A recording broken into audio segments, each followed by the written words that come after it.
नमस्कार बच्चों। उत्तराखंड सीरीज़ का आज हमारा है 73वां दिन। आप सभी जानते हैं अभी हम पढ़ा रहे हैं हमारे चैनल पर उत्तराखंड जिला सीरीज़, जिसमें वर्तमान में हम बात कर रहे हैं बागेश्वर ज़िले के बारे में। कल हमने बागेश्वर से रिलेटेड भाग 1 में काफ़ी बेसिक चीज़ें जानी। उसी कड़ी में आज की वीडियो में हम बागेश्वर के इतिहास, बागेश्वर में बहने वाली नदियाँ और दर्शनीय स्थलों पर बात करेंगे। सर्वप्रथम बात करते हैं हम आज बागेश्वर के इतिहास या इससे जुड़े अन्य बिंदुओं से, क्योंकि परीक्षा में जो प्रश्न बन रहे हैं बागेश्वर जिले के इतिहास से, अल्मोड़ा के इतिहास से काफ़ी बनते हैं। सर्वप्रथम मैंने आपको कल क्या बताया था कि बागेश्वर का जो पुराना नाम था वो क्या था, व्याघेश्वर था। अब इसके इतिहास पे नज़र डालते हैं। व्याघेश्वर नाम किस लिए पड़ा, क्योंकि क्या कहते, शिव व्याघ्र रूप धारण करके यहाँ क्या करते थे, घूमा करते थे, ऐसी मान्यता है पुराने लोगों की, इसलिए इसका नाम व्याघेश्वर पड़ा, जो बाद में बदलते बदलते क्या हो गया, बागेश्वर हो गया। ये तो इसके नाम के इतिहास की बात हो गई। अब कुछ अन्य बिंदु पर बात कर लेते हैं। जो हमारे बागेश्वर जिला है, इसके पूर्वी भाग यानी कि ईस्टर्न साइड में आता है हमारा पूर्वी भाग। ईस्टर्न साइड में हमारा में देखने को मिलता है भीलेश्वर पर्वत। भीलेश्वर पर्वत। वहीं हमारे बागेश्वर के पश्चिमी भाग में क्या देखने को मिलता है, पश्चिमी भाग में देखने को मिलता है नीलेश्वर पर्वत।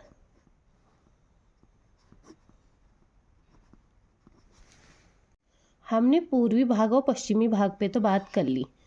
इसी कड़ी में जिले के उत्तर भाग में आता है हमारा सूरजकुंड और दक्षिण भाग में आता है अग्निकुंड।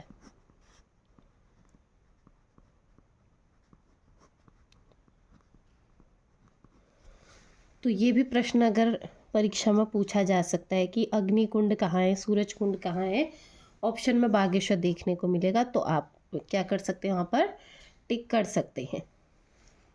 इसके अतिरिक्त हमारे बागेश्वर जिले में क्या है, दो प्रमुख नदियाँ बहती हैं। जो बागेश्वर नगर है वो किसके किनारे बसा है, एक तो ये जो सरयू नदी आ रही है ये बागेश्वर तक आती है, और एक आती है हमारी गोमती नदी। तो सरयू और गोमती के नदी के मध्य नीलगिरी बागेश्वर की स्थिति का वर्णन कहाँ मिलता है, हमें मानस खंड में मिलता है। यानी कि मानस खंड में भी किसका जिक्र है, बागेश्वर नगर का जिक्र है। अब मानस खंड के अनुसार क्या है, चंडीश नामक शिवगण ने क्या करा था, यहाँ पे लिख सकते हैं, चंडीश नामक शिवगण ने शिव के निवास के लिए, शिव के निवास के लिए, शिव के रहने के लिए सरयू और गोमती के मध्य स्थित, यहाँ पर क्या है, नील पर्वत है, से क्या करा, सूर्य तीर्थ के उधर्व भाग में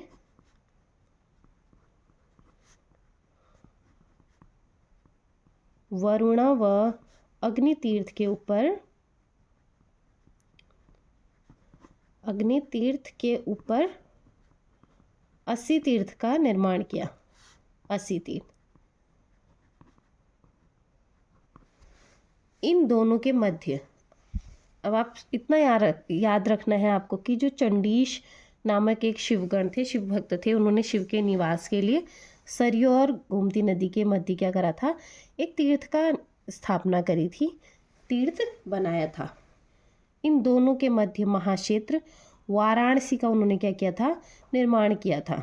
अब वाराणसी की स्थापना उन्होंने उत्तराखंड के ही उत्तर भाग में क्या करा, वाराणसी की स्थापना करी।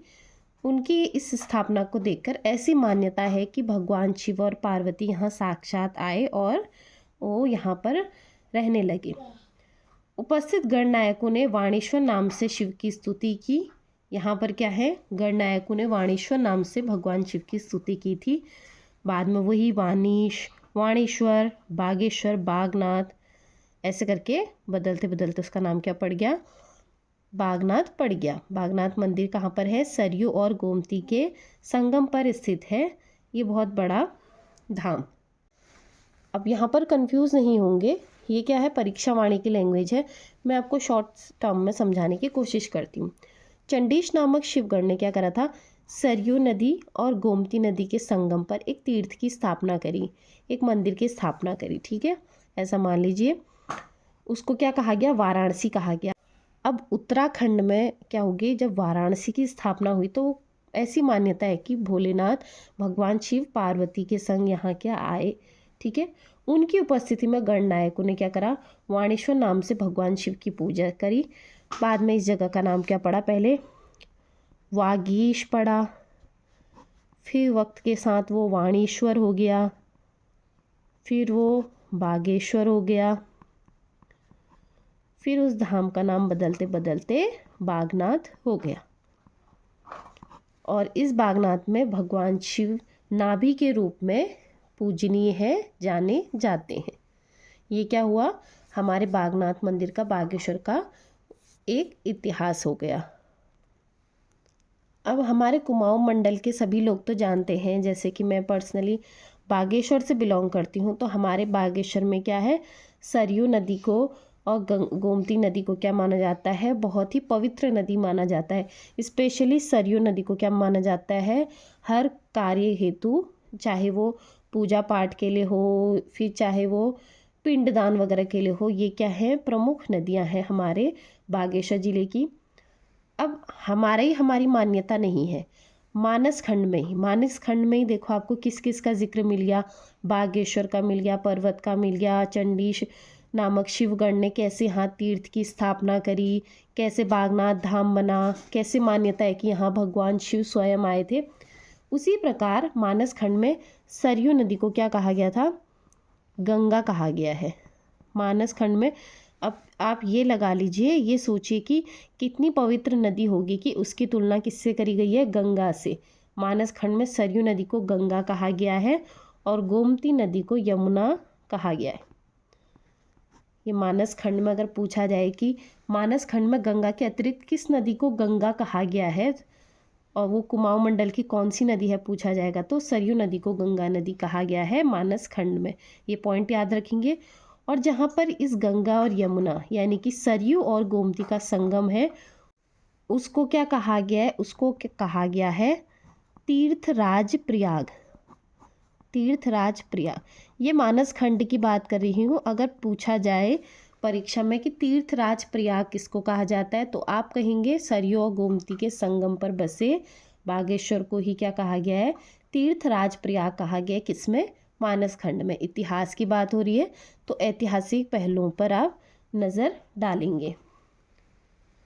अब बागेश्वर ऐतिहासिक दृष्टि से इम्पोर्टेंट एक और पॉइंट लिख लीजिए आप, जो परीक्षा में अक्सर पूछा जाता है। जो बागेश्वर का मंदिर है, बागनाथ मंदिर, इसमें क्या है, 9वीं सदी के कत्यूरी शासक, 9वीं सदी के क्या है, कत्यूरी शासक, जिनका नाम क्या था, भूदेव इनका नाम था। इनके क्या है, हमें शिलालेख मिलते हैं बागनाथ मंदिर से। बागनाथ मंदिर समूह में दक्षिण दिशा स्थित एक शिला पर उत्कीर्ण कराया गया था। इस लेख को बागेश्वर को व्याघेश्वर कहा गया था। बात हो रही है 9वीं सदी की।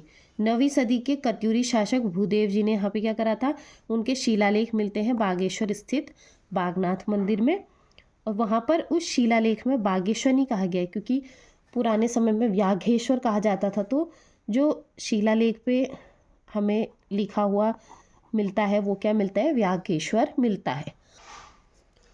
अब इनके अतिरिक्त एक और प्रश्न बनता है हमारे बागेश्वर, मेन बागेश्वर से। ठीक है, वो क्या है, 14 जनवरी 1921 को क्या हुआ था, बागेश्वर में क्या था, उत्तरायणी मेले के अवसर पर क्या हुआ था, कुली बेगार प्रथा का अंत हुआ था। आप लिख सकते हैं कुली बेगार। तो प्रश्न क्या बनता है कि सरयू और गोमती के संगम पर किस प्रथा का अंत हुआ था, कुली बेगार प्रथा का अंत हुआ था। कहाँ पर हुआ था, बागेश्वर जिले में हुआ था। तारीख पूछेगा 14 जनवरी 1921। और क्या होता है, जनवरी में ही क्या लगता है, बागेश्वर में उत्तरायणी मेला लगता है। तो क्या कि कितने क्वेश्चंस बन गए, देखो ये 1 पॉइंट से आपके। कुली बेगार का अंत कहाँ पे हुआ था, बागेश्वर में हुआ था। अगर वो पूछे किन नदियों के संगम पर कुली बेगार की जो फाइलें थी वो नदी में फेंकी गई थी, तो क्या आएगा, सरयू गोमती के संगम पर। कौन सा मेला लगता है बागेश्वर में, उत्तरायणी मेला लगता है। किस तारीख को लगता है, तो 14 जनवरी को लगता है, 14 या 15 जनवरी को, ठीक है। तो 14 जनवरी 1921 को कुली बेगार प्रथा का अंत हुआ था। किस अवसर पर, उत्तरायणी मेले के अवसर पर। अब कुछ अन्य प्रश्न देख लेते हैं जो हमारे बागेश्वर जिले से बनते हैं। सर्वप्रथम, बागेश्वर और पिथौरागढ़ के बीच में आता है ट्रेल पास दर्रा, बहुत बार रिपीटेड क्वेश्चन है। चमोली और बागेश्वर के बीच में कौन सा दर्रा स्थित है, सुंदर ढूंगा दर्रा। ये दोनों क्या हैं, बहुत ज़्यादा इम्पोर्टेंट हैं। दर्रे क्या हैं, दर्रे सारे के सारे इम्पोर्टेंट हैं। मैंने स्पेशली दर्रे का भी एक वीडियो बनाया है, आप चाहें तो प्लेलिस्ट में देख सकते हैं। अब हम बात करेंगे बागेश्वर की प्रमुख नदियों की। बागेश्वर के प्रमुख दर्रों पे तो हमने बात कर ली, सुंदर ढूंगा दर्रा, चमोली बागेश्वर के बीच, पिथौरागढ़ और बागेश्वर के बीच स्थित ट्रेल पास दर्रा। अब बात करेंगे बागेश्वर की प्रमुख नदियों के बारे में। अब जो हमने अभी इतिहास पढ़ा उसमें आपको ये तो पता चल गया कि बागेश्वर में बहने वाली 2 प्रमुख नदियाँ कौन कौन सी हैं। एक तो सरयू नदी होगी और एक गोमती नदी होगी। सरयू नदी की बात करेंगे तो सरयू नदी निकलती है हमारी सरमूल श्रेणी से। पूछ ले कि सरयू नदी का उद्गम स्थल कौन सा है, तो सरमूल श्रेणी से निकलती है हमारी ये सरयू नदी। वहीं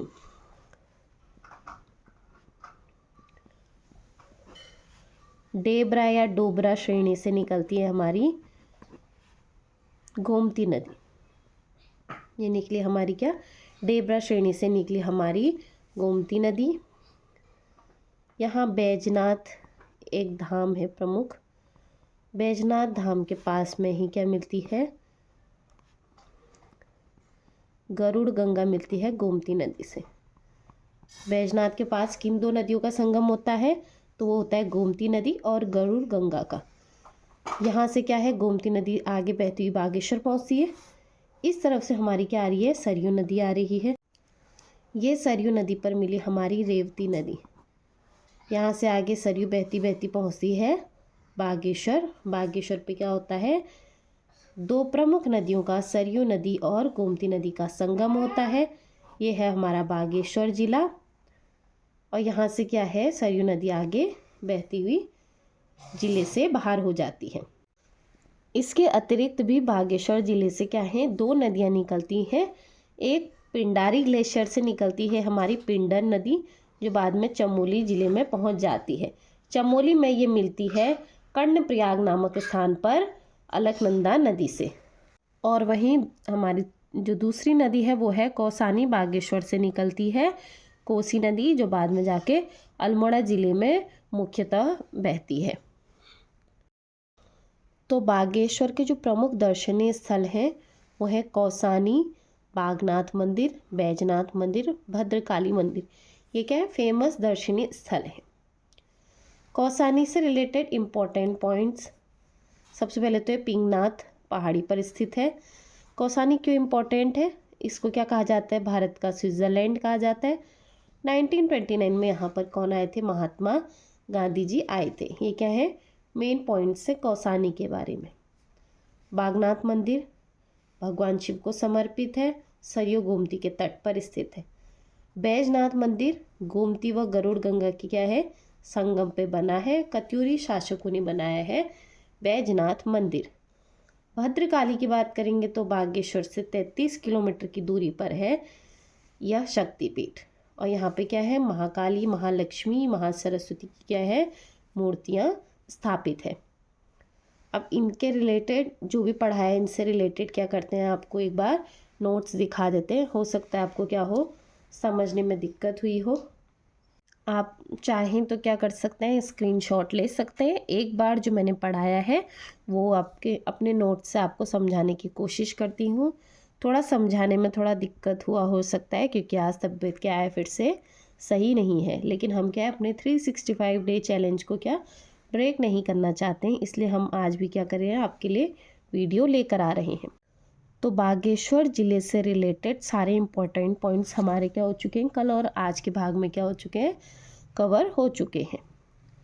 एक बार देख लेते हैं बागेश्वर का इतिहास। मैंने आपको बताया शिव व्याघ्र रूप धारण करके यहाँ रहा करते थे, इसलिए इसका नाम व्यागेश्वर पड़ा था। बागेश्वर जिले के पूर्वी भाग में देखने को मिलता है भीलेश्वर पर्वत और पश्चिमी भाग में देखने को मिलता है हमें नीलेश्वर पर्वत। जिले के उत्तर में है सूरज कुंड, दक्षिण में है अग्निकुंड। तो क्या है, ये इंपॉर्टेंट पॉइंट्स है। भीलेश्वर नीलेश्वर पर्वत किस जिले में है, बागेश्वर जिले में है। सूरज कुंड अग्निकुंड किस जिले में है, तो वो क्या है, बागेश्वर जिले में देखने को मिलता है।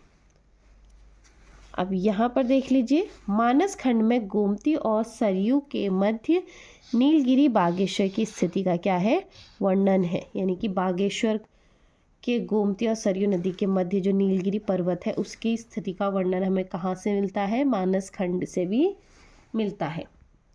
अब उसी मानस खंड के अनुसार एक और पॉइंट देखेंगे कि चंडीश नामक शिवगण ने शिव के निवास हेतु सरयू और गोमती के मध्य स्थित नील पर्वत से सूर्य तीर्थ के उधर्व भाग में वरुणा और अग्नि तीर्थ की, असी तीर्थ की क्या करी, स्थापना करी।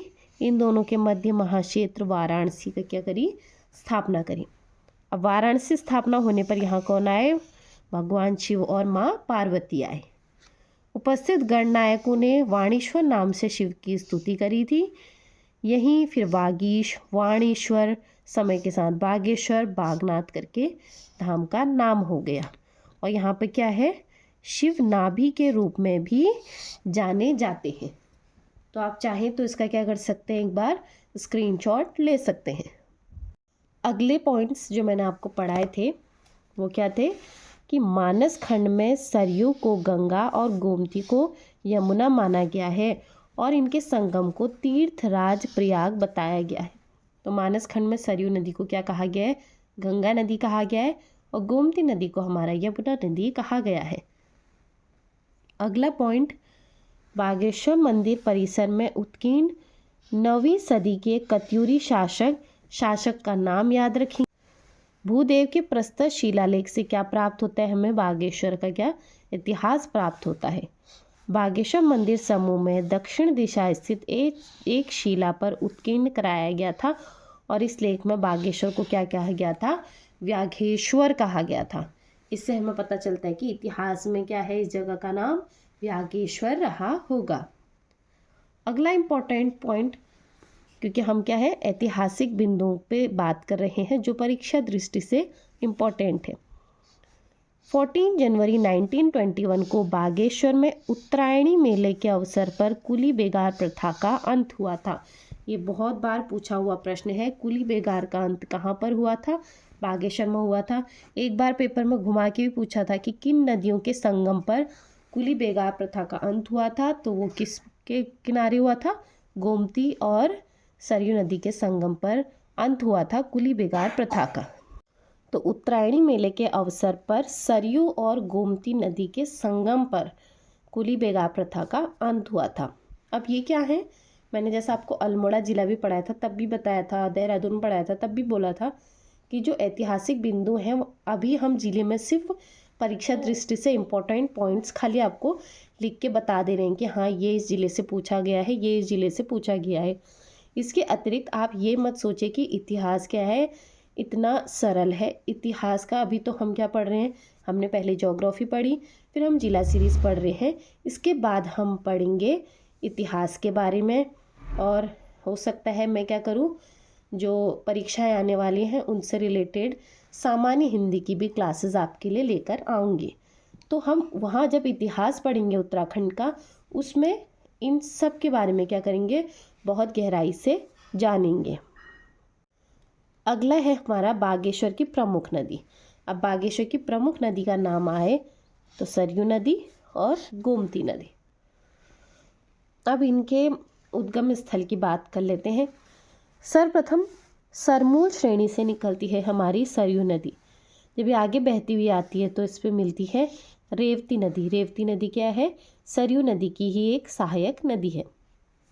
इधर से आती है डेबरा श्रेणी से या डोबरा श्रेणी कहा जाता है, वहाँ से आती है हमारी गोमती नदी। जब ये बैजनाथ पहुँचती है तो यहाँ पे क्या है? गरुड़ गंगा नाम की नदी इससे क्या करती है? गोमती नदी से संगम करती है। बैजनाथ से आगे गोमती बहती हुई जब बागेश्वर पहुँचती है तो बागेश्वर जिले में क्या है? इसका संगम होता है सरयू नदी से, और आगे ये बहती हुई चलती हैं सरयू नदी। इन्हीं नदियों को मानस खंड में गंगा और गोमती को यमुना नदी कहा गया है। और शायद यही कारण है कि हमारे कुमाऊं मंडल में सरयू नदी क्या है? एक पूजनीय नदी है। यही कारण है शायद कि हमारे कुमाऊं मंडल में सरयू नदी एक पूजनीय नदी है। अगली नदियां हैं पिंडारी ग्लेशियर से निकलने वाली पिंडर नदी। ये पिंडर नदी जब पिंडारी ग्लेशियर से निकलती है कुछ समय के बाद ये पहुंच जाती है चमोली ज़िले में। अब ये इम्पोर्टेंट नदी किस लिए है? क्योंकि ये क्या करती है? कर्णप्रयाग में अलकनंदा नदी से मिलती है। तो ये परीक्षा में पूछता है प्रश्न कि कर्णप्रयाग में किन नदियों का संगम होता है? पिंडर नदी का और अलकनंदा नदी का। पिंडर नदी निकलती कहाँ से? तो वो बागेश्वर के पिंडारी ग्लेशियर से निकलती है हमारी पिंडर नदी। इसके अतिरिक्त ज़िले में एक और नदी बहती है कोसी नदी, जो कि कौसानी बागेश्वर से निकलती है और बाद में ये अल्मोड़ा ज़िले में प्रवेश करती है, और अल्मोड़ा की एक प्रमुख नदी है हमारी कोसी नदी।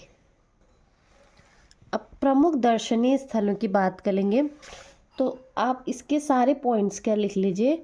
मोस्ट इम्पॉर्टेंट लिख लीजिए, परीक्षा दृष्टि से बहुत बार पूछे गए हैं।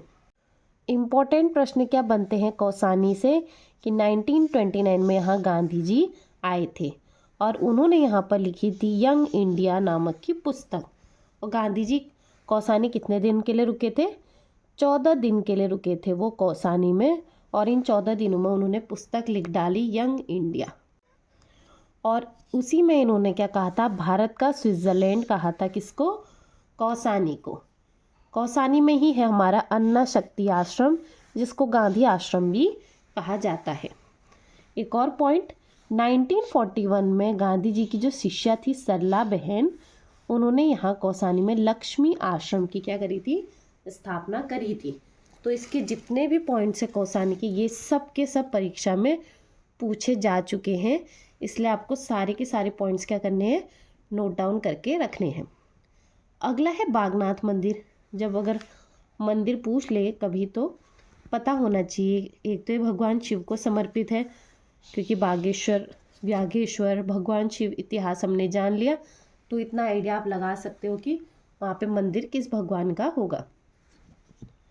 इम्पोर्टेंट पॉइंट, शैली। प्रमुख मंदिर जो भी हैं उनकी शैलियाँ अक्सर पूछी जाती हैं। तो बागनाथ मंदिर हमारा नागर शैली से बना हुआ है, नागर शैली से निर्मित है। अगला है कहाँ पर स्थित है? तो ये सरयू व गोमती के तट पर के संगम पर स्थित है, यानी कि ये मेन बागेश्वर में स्थित है हमारा बागनाथ मंदिर। अगला दर्शनीय स्थल है हमारा बैजनाथ मंदिर। बैजनाथ मंदिर कत्यूरी शासकों ने बनाया था, और यह गोमती नदी व गरुड़ नदी के संगम पर स्थित एक बहुत पुराना क्या है? मंदिर है। लास्ट हमारा आता है भद्रकाली। बागेश्वर से 33 किलोमीटर की दूरी पर यह क्या है? शक्तिपीठ स्थित है। यहाँ तीनों स्वरूपों महाकाली, महालक्ष्मी, महासरस्वती की क्या होती है? मूर्तियाँ स्थित है, जिनकी क्या होती है? पूजा होती है। तो इसी के साथ कल और आज के भाग में हमने क्या करा? बागेश्वर ज़िले के बारे में इम्पोर्टेंट चीज़ें पढ़ी। बागेश्वर बहुत छोटा सा ज़िला है, इसलिए 2 भाग में ही क्या हो गया? समाप्त हो गया। भी छूटे ना, फिर भी कुछ रह गया होगा तो वो हमारी कोशिश रहती है कि MCQs में क्या करें? कवर अप करा दें। बाकी आप जानते हैं बागेश्वर बहुत छोटा सा ज़िला है, तो भाग 1 और भाग 2 में ही हमारा क्या हो गया? समाप्त हो गया। कल के वीडियो में आएंगे बागेश्वर से रिलेटेड 50 महत्वपूर्ण MCQs, और जिला सीरीज़ समाप्त होने के बाद हमारी कोशिश रहेगी कि हम सामान्य हिंदी की भी क्लासेस आपके लिए क्या करें? अपलोड करें, क्योंकि अभी क्या है? बहुत सारे हमारे क्या है? फॉर्म आए हैं। तो सामान्य हिंदी क्या है, उत्तराखंड की सभी परीक्षाओं के लिए क्या है, महत्वपूर्ण है। तो उम्मीद करती हूँ जैसा सहयोग आप यहाँ बना रहे हैं वैसी मेरी जो नई क्लासेस आएंगी जिनका नोटिफिकेशन मैं जल्दी आपको क्या करूँगी, एक बार एक पोस्ट के ज़रिए बता दूँगी कि हाँ किस किस पैटर्न से हमारे चैनल पे क्या आएंगे, क्लासेस आएंगी। तो अपना सपोर्ट हमारे साथ बनाए रखें। बस इसी प्रकार वीडियो को शेयर करते रहें और मेरे वीडियो के साथ इसी प्रकार शुरू से अभी तक जुड़े रहने के लिए आप सभी का बहुत बहुत पूरे दिल से धन्यवाद।